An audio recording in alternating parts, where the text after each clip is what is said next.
Hi, Anne. How are you? Hi there, Siddharth. I'm good, thank you. How are you doing? I'm great, hey? It's nice to catch up with you again. And yeah, my first question to you is what was your favorite moment from Braam Fashion Week, casting, rehearsal, or show day? So it's always nice talking to you too. Hey, Siddharth. Let me just start there. I can't say that the show day itself is not my favorite time. The only problem is that because I'm working, I'm not, sitting down and enjoying the show.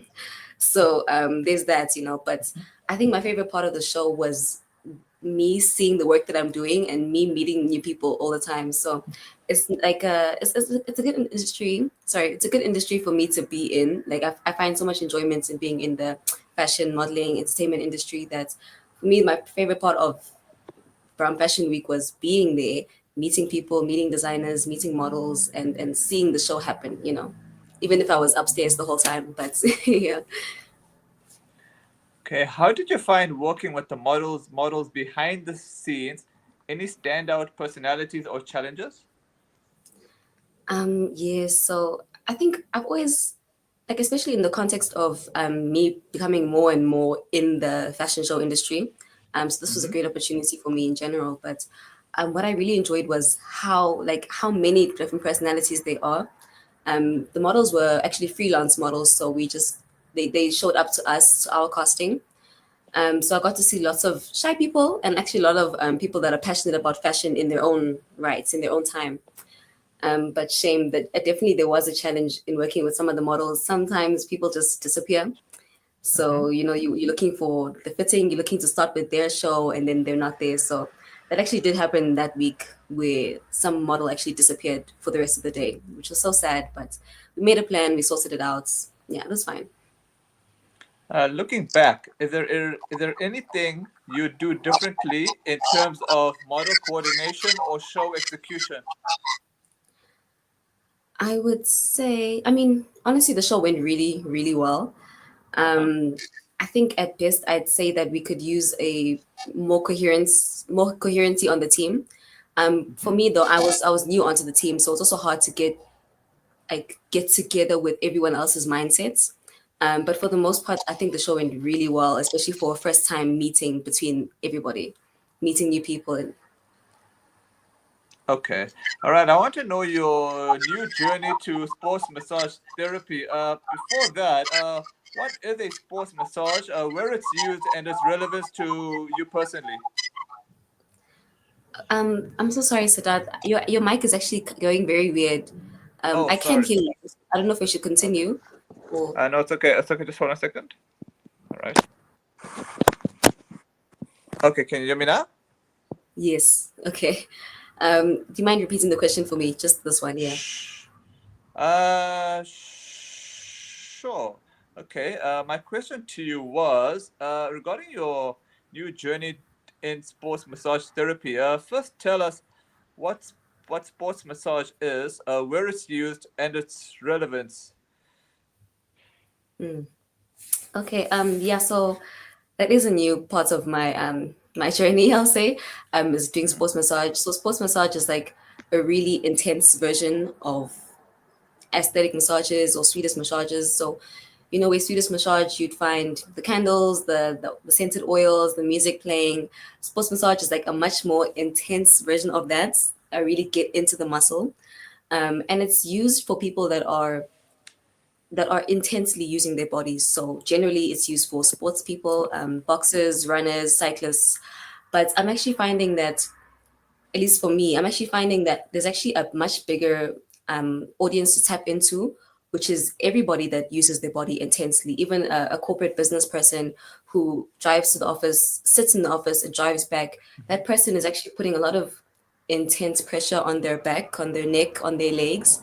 So that actually fits into a lot of our lifestyles.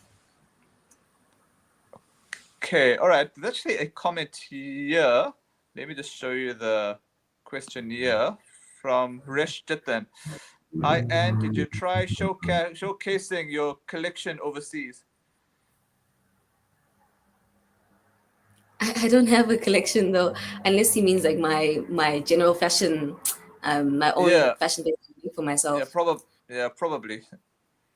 I have found I have made some international friends actually, but for the most part, we just I guess it does answer the question. We do share each other's creativity. We do share each other's art. Some people are photographers. Some people are like visual artists. They draw, and then on my side, it's the sewing and the fashion and the modeling in that way. So I do show myself out there. Yeah, All right. Okay. So getting back to the question again. Have you ever tried a sports massage before? I have, and it is so painful. Hmm. But truly because it's almost like telling the muscles we're gonna fix you, you know. So it's much more direct, much more intense. Hmm. It is really painful, but it helps at the same time. Okay. All right. Okay. Regarding as you started linking your practice to the Enaki Healing Center, if I'm pronouncing that correctly, do you think Yes, fashion and healing can cross paths in a meaningful way? I would definitely say so. Mm-hmm. This is actually something that I'm hoping that I can see when I see my interview from SAPC as well. But I also got to mention something like this in that interview. Sure. For me, what I find with fashion is that it's a part of self-expression. So in a way, the self-actualization tier in Maslow's hierarchy of needs.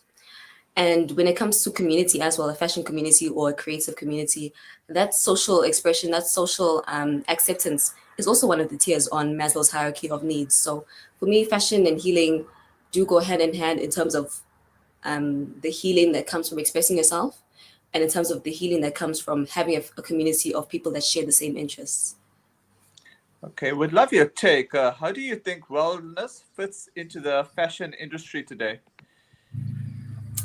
That's also such a perfect question. Hey, there's a lady Mm-hmm. that I met for this fashion week. She's a talent Mm-hmm. manager. Sorry, so she's the founder of her talent management agency, and we were actually talking about collaborating together with the Healing Center and with her talent management agency to create a wellness side of her agency.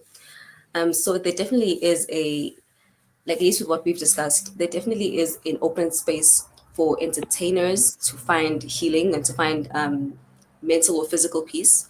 I mean, people that do like corporates, they know that physical health is important. People that do sports, they know that mental health is important. So it's just the entertainment industry now that seems to be untapped into or untaken care of in some way. They know how to have fun, they know how to work, but do they know how to keep themselves healthy, you know, keep themselves well at the same time? Okay, looking ahead, okay, if there's a potential fashion show you might join, what would you look for in a good team or event to commit to?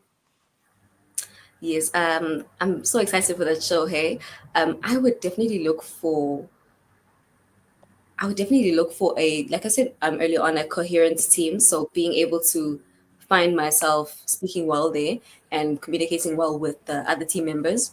At the same time, really being able to make what our collective dream is come true. So that's always the goal when it comes to like a fashion show, is making sure that everyone is happy with what we've done. How do you decide when to say yes to a new opportunity? I'm curious how you balance passion with practicality. Um, and that is, I feel like that question calls me out a little bit because even from my earlier interviews with you, I've always spoken about how I want to do lots of different things. So I'm glad that it's showing now, but still Mhm. the question remains, can I handle what I'm trying to do?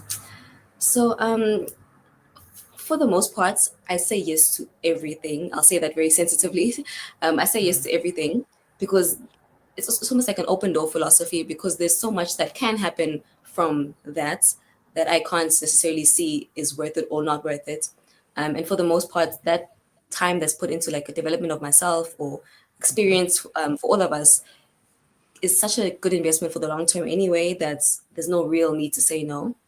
But I think, like you mentioned, like the best part of that question is balancing Mhm. passion with sensibilities as well. So I think what I have to do is keep my mind focused. So I can't just say yes and spend and spread myself too thin. Spending money at the same time, spending mental energy on all this work. It's a lot. So I have to control myself, Mm-hmm. at the same time be there as I like to be present. In these industries, but just with a little bit of control and sensibility. Okay. All right. Sorry. It's my question here. If we work together again on a show, what vibe or theme would you love to bring to life? Ah, yes, yes. I guess I'm not too sure, but Mm-hmm. there is something that I have been thinking about for a very long time. I'm just not even sure how I'd like to see it yet. Mm-hmm. But it's always the theme on our interviews here with you, Siddharth, which is why I appreciate you so much. I feel like Mm-hmm. I actually have the platform to keep saying this spiritual thing and like Mm-hmm. being my true self in terms of like that spiritual theme of my own life. So for Mm-hmm. me, I think for a fashion show or for any other show, really, any creative collaboration, it's having that spiritual theme. Mm-hmm. Somehow, I feel like that's an untapped, like I'll say theme again. I feel like that's an untapped theme that people don't really use in any real space. But spirituality could be something interesting, I feel.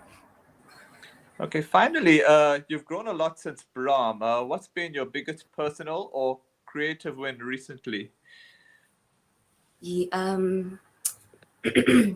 so I think for my my best win recently, it would have to be, and I'm gonna go back and say about our like my and your interviews, like how I was when I started and what I spoke about when I Mm-hmm. started with you, like in my first interview. Um, it's really seeing myself come out, or really seeing that thing that I imagine in my mind really showing and coming out. Um, the fact that I have things to speak about now, not just wishes, that I'm speaking about Mm-hmm. with you. My relationships that I've seen, like new relationships that have come up, my personality, like real parts of my personality that have really come to show to others. That's really been like the highlights of everything. Yeah. Okay, all I got to say the thanks so much for your time and take care. Okay. Thank you, Sudha. Thank you too. Hey, for your time. Welcome.